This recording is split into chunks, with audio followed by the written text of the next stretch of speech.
The Sports Scouting Report with Lieber King, brought to you by Harvey Autos in Shreveport, Bossier City, the name you've trusted for years. Geico, the insurance savings you expect. Supreme Chevrolet, expect more from Supreme Automotive Group in Gonzales. Bollinger Shipyards, 75 years of delivering high-quality vessels. Here's your host, Lieber King. Listen, whatever you're driving right now, Tommy Harvey wants it. Bring it in to Harvey Subaru, Lexus of Shreveport, Bossier City, or John Harvey Toyota. They're paying big bucks for all trades right now. They'll cut you a check right there. Tell them Lee sent you. My name is Dorsett Buckels. I'm the head football coach at Hammond High School. Coach, thank you for letting me be here today. I mean, it almost didn't happen. Yeah. I mean, testing's going on. Tell everybody about the testing. Yeah, testing is going on this week. So, it's been pretty hectic, with testing going on. But, hey, I'm glad you was able to come. I know there was a no, and I was like, man, let me try again. Yeah. Because I know principal's doing the right thing. Oh, yeah. Getting kids out of class is hard. That's it. And then I called you one more last time I was leaving Waffle House. And I was headed this way. I said, Coach, 35 minutes out. Hey, I was glad you called me. He said he's going to let us do a little bit, so let's go. So yeah, man. So that those few minutes, man. Those kids got out, man. I'm pretty sure they enjoyed that as well. I truly thank you for coming. To get these kids some exposure. That's what it's all about. Something that you've been doing for years, and we definitely appreciate it. Well, people that don't know you, I want to kind of say a little bit about you. Dorsett Buckels played at LSU, linebacker from Amite High School, the Amite College. It's a great school. You've been at Hammond. This is going to be your 5th year head coach. 5th year. Brought stability. A lot of good guys have come through to coach here. A lot of history here. Not far from Southeastern. Right. Your brother, Carlton, was an Amite LSU guy. That's it. And you got purple and gold still on right now. So what's it been like? I can't believe it's been 5 years for you already here. Well, not the gold, but we have purple though. Still. Yeah, right. Can't shake that purple. Right. So, but it's been amazing. Just coming here just feels like home. Right here in, near Amite. Like I say, families in Tickfall, mom is in Tickfall. So, like I say, it's like home here. Just coming here, man. I was super excited about getting here, and we got here, and it was just about getting these kids to want to do the right thing, when no one is looking, integrity, working hard, so that's something that we was trying to do. And it's been doing, we've been doing really well with that. And something that I'm definitely excited about is we had 43 young men that had a 3.0 to a 4.0. Oh, man, that's so, good. we're just trying to change the culture totally. And that's what we're doing, myself and the coaching staffs. So we really appreciate how the kids are buying in. And I want to brag on something. Your wife played athletics. Yes. She was pretty good in the day at LSU. She was really good. In track. Oh yeah, so my wife, Hazel Ann Regis Buckels now. She was a 10-time All-American at LSU, 2-time Olympian. And we have a beautiful daughter as well, Christina. I want you to brag on her. That's it, Christina Renee Buckels, and we think she's going to be special too, Lord, as well. So, we're looking forward to seeing her, grow and get better, on and off the field. You ever laugh with your wife and say, when you were in your prime, she was in her prime, how far back would you be if you ran? Well, that's funny that you mentioned that, because we actually raced, 2 times, yes. Really? Y'all did that? Yeah, she beat me twice, so so I can get that to her. She did. Hey, that's good. Twice. Yeah. And look, promoting her today and everything, she's going to be happy that you mentioned her. Dorsett, you've done a great job at Hammond, and you had kids sign this year. Yes, sir. You had one sign with Northwestern State, a lineman, Darius.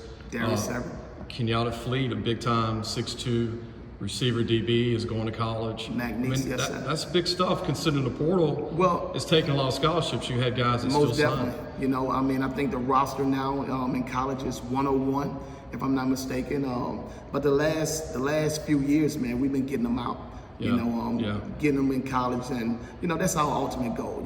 If we can, get them in college, but we want them to be the best young men that they can be, regardless if they're in college or they're not in college. But we also have Jaheim Johnson, he's at Tulane as well. Yeah. You know, and he's starting cornerback this year, you know, so I'm excited about that. You know, we have other guys as well that we've been getting out year to year. So we truly appreciate the hard work here, you know, and it's definitely paying off. Anybody you want to, and I never asked you this, because I know I interviewed you about a year ago in Baton Rouge, but who do you credit for your coaching and getting you into coaching? And I mean, did you think about that when you were at LSU? Did you think, hey, I want to be a coach one day, or did that come along later on after you left LSU? Well, with my brother, you know, well, first, you know, Coach Joe English, you know, at A-Mead, he was at A-Mead High School. He was my linebackers coach, you know, and then, you know, when my brother Carlton Buckels started coaching, you know, that was it. That sealed the deal right there, you know. I mean, he was somebody who I always looked up to and still look up to, you know, and he's still coaching, and he's coaching at Louisiana Tech right now. So, I mean, Coach Donna Career, you know, he's the head coach, man, you know, I mean. Legend. Oh, yeah, he's a legend. The Career Brothers. Oh, that's it, yeah. Career Brothers, Yeah. you know. So, I mean, it was a few people that played a part, man. I was just super excited to, you know, to reach out and, you know, just want to be a big impact to these kids, you know. I'm getting old, man. Ross Courier's coaching at Jules Sumner. Yeah. His son. That's it. And Ross is doing a really good job. Good job. Yeah. And I wanted to ask you this, going back to your LSU days, you were the first signing class for Nick Saban. That's it. I was his first signing. You can brag about that all day long, because that was the first group. That's it. That was the first group, and also, like I say, I was the first signee, you know. I mean, I truly love that moment. You know, him, Derek Dooley came to the house. You know, that was a really special moment for us. I thought I was going to go to Mississippi State, but he definitely, when he came, you know, I was like, oh yeah, I definitely want to go to LSU. Dorsett, that's what I was wanting to share with parents and recruits watching today. Okay. Can you dive in a little deeper back when they fired DiNardo? And then they had the opening. You were committed already, I believe. And what it was like going back in time that you got this new coach that wasn't a big name at the time. Right. Nick Saban wasn't, he didn't win a national championship yet, coming from Michigan State. What was the thought process for you and your family when this guy comes in your house and he's trying to keep you as a commitment? Well, the thing is, my brother Carlton was a GA at LSU at the time. I forgot about that. Yeah, so he was a GA. So I mean, the decision wasn't hard. You know, my brother actually called me and say, "Hey, if Nick Saban called you, would you commit?" I said, "Yes, most definitely. You there?" I said, "I definitely would." So you know, right after that, you know, Coach Saban called, and you know, they sealed the deal. Like I say, they didn't have to do too much selling because, like I say, my brother is already somebody who I look up to. So, I mean, he wasn't going to lead me in the wrong direction. So, I mean, it was a done deal. When people always ask what Saban's like behind closed doors. How smooth is he, like closing the deal, like with your parents? He's smooth, and he's going to be straightforward. You know, I mean, he's going to tell you the truth, and you know, that's what I like about Coach Saban. I mean, he's always going to be straightforward with you, and you know, you're going to have to earn every position. I mean, every time you're on the field, you're going to have to earn it. You know, and he's going to hold you accountable. So that's something that I definitely took from him. He's going to hold everybody accountable, and you're going to do what you're supposed to do, when you're supposed to do it, how you're supposed to do it. Thick skin, huh? Thick skin. Because he was very vocal at practice. Oh yeah, and that's one of the traits that I have as well. You know, I mean that you got to have tough skin. You know, and we prepare them for life.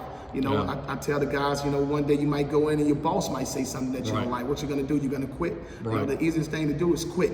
So, you know, just teaching them, giving them tough love, showing them tough love, but, you know, also loving on them as well. Last question. Carlton's at Louisiana Tech. Yes, sir. Obviously, he's recruiting your school. He's been all over. Now he's come back full circle. One day, I'm not going to say right now, but you said you and him would probably like to coach together one day. We definitely have talked about it, you know, so that'll be a dream of mine. You know, that's definitely a dream of mine right there, for me and my brother to coach together.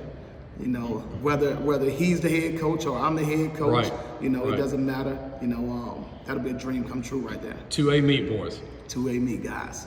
I remember when your brother signed and then you signed, you know, that was like the start of LSU getting into A-Meet, because I remember Michael Carr went to Clemson and they had lost a few guys, and y'all were the first two in a long time to go to LSU.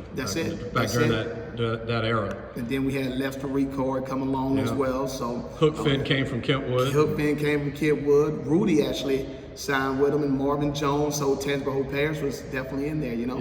Yeah, Marvin was a heck of a linebacker. Oh yeah. He was all muscle, man. That guy. Most definitely. You were a linebacker, but one more question: if any linebacker is listening today, you played that position at LSU. What advice would you have for a young man trying to learn linebacker? Well, first off, you got to have, when you hear that dog, you got to have that dog mentality. So that's the first step. You know, you can't be scared, and you just have to learn your alignment and assignment. After you do that, you know, read your keys and just play ball. You know, don't overthink. You know, learn the playbook. You know, that's one thing that we had to do with Coach Saban. You know, that was my first time seeing a big old thick book like that. You know, because we definitely didn't have that at A-Meet. So, you know, just like I say, just learn what to do.